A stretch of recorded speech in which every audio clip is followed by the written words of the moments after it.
দেশের যে অপরিণয় ক্ষতি হলো, এই ক্ষতি আসলে মানে শুধরাবার না। আজকে ওনার অকাল মৃত্যুতে পুরো দেশ অভিভাবক শূন্য হয়ে গেলেন।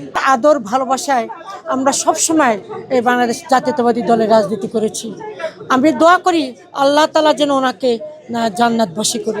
উনি কোনোদিন এই দেশ ছেড়ে যান নাই, উনি কোনোদিন দেশ ছেড়ে বিদেশে থাকতে চান নাই। ম্যাডাম খালেদা জিয়ার সর্বশেষ যে উনি 1996 সালের নির্বাচনে উনি ঘিওরের বানিয়াজুরি ইউনিয়ন মাঠে একটা জনসভা ছিল।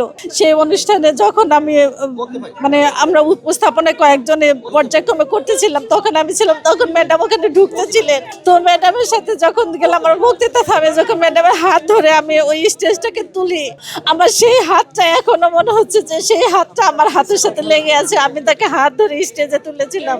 সেই মানে ছবিগুলো আমার চোখে এখনো ভাসছে।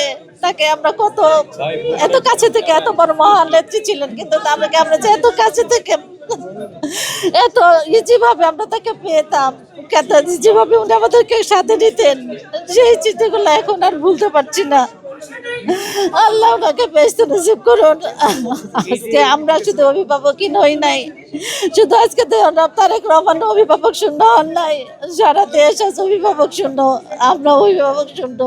আপনারা জানেন লিভার একটা নখের মতো বৃদ্ধি হয়, লিভারটাও কিন্তু নখ যেরকম বৃদ্ধি হয়, চুল বৃদ্ধি হয়, লিভারটাও বৃদ্ধি হয়।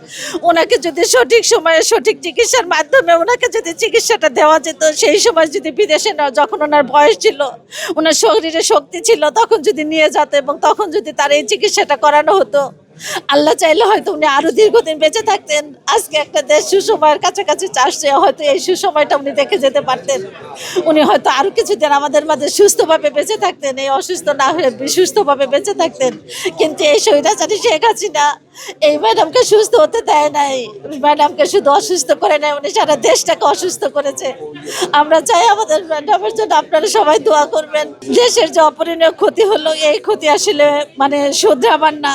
কারণ উনি শুধু বিএনপির নেত্রী ছিলেন না, উনি ছিলেন সারা দেশের বিবেক, সারা দেশের জাগ্রত জনতার প্রতিচ্ছবি। উনি কোনোদিন এই দেশ ছেড়ে যান নাই, উনি কোনোদিন দেশ ছেড়ে বিদেশে থাকতে চান নাই। উনি চাইলে অনেকবার উনি বিদেশের মাটিতে খুব ভালো থাকতে পারতেন, উনি কোনোদিন সেটা চান নাই। উনি বলেছেন মৃত্যু হলো আমার এই দেশেই হবে।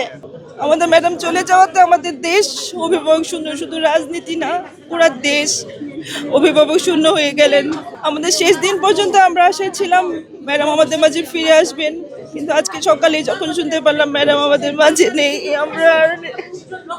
আমরা চিন্তাই করতে পারতেছি না। আর ম্যাডাম হচ্ছে এমন একজন আপোষ নেত্রী, যিনি একজন গৃহিণী থেকে আজকে উনি দলের প্রধান না, উনি পুরা দেশের এখন অভিভাবক ছিলেন। আজকে ওনার অকাল মৃত্যুতে পুরো দেশ অভিভাবক শূন্য হয়ে গেলেন। সবাই দোয়া করবেন, দেশবাসীর কাছে দোয়া চাচ্ছি ম্যাডামের জন্য, ম্যাডাম যেন বেহেশত নসিব করেন। এটা তো বলার অপেক্ষা রাখে না। ম্যাডামের জন্য সত্যিকার অর্থে সারা বাংলাদেশ আজকে স্তব্ধ হয়ে গেছে। ম্যাডামের এই সংবাদের জন্য কেউ প্রস্তুত ছিল না, কারণ বাংলাদেশের জন্য বাংলাদেশের গণতন্ত্রের জন্য ম্যাডাম যে রেখে গেছে, বাংলাদেশে আমাদের দেশ পৃথিবীর মতো নেতার জন্ম এদেশে হবে কিনা আমরা ওই জন্য দেশবাসীর কাছে আমার কাছে আমাদের নেত্রীর জন্য ভালো থাকে।